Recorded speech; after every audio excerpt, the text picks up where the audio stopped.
I'm in the market town of Hexham in the northeast of England. Maps of the area show just how widespread the Danish settlement was. Place names ending in by reveal the Danish name for farm. Thorp denotes a village, Thwaite a portion of land.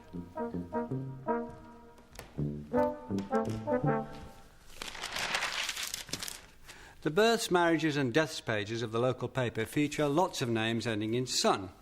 That was a Danish way of making a name by adding to the name of the father. Just on this page, I can see Harrison, Gibson, Hudson, Robson, Sanderson, Dickinson, Simpson, Dickinson again, and Watson.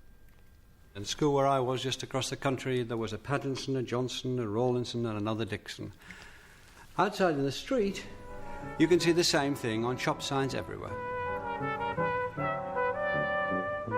Even given centuries of people moving around the country, names ending in son are still far more common in what were the Danish territories of the north and west than they are in the south and east.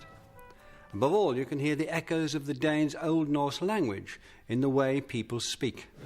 What did you say it is? Charlie. And out of... Sailor and Limmy cows. Right.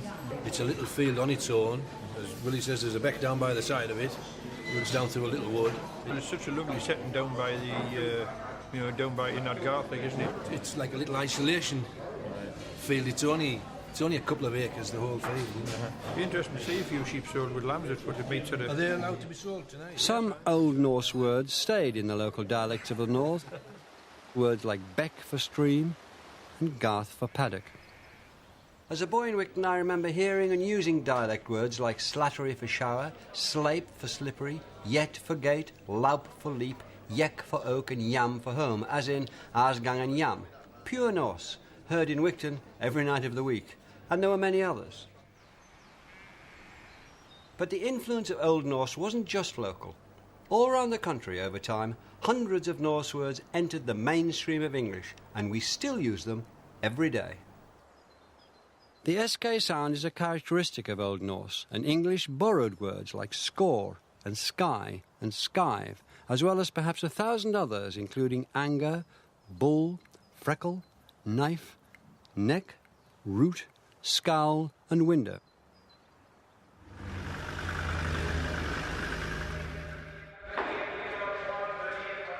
Sometimes, where both Old Norse and Old English had a word for the same thing, both words lived on in English, each taking on a slightly different meaning. Where Old English said craft, Old Norse said skill. For in English hide, the Norse said skin. In Old English you were sick, in Norse you were ill. Here was another example of English's extraordinary ability to absorb, to take in words from other languages, adding them to its word hoard, increasing the richness and flexibility of the vocabulary.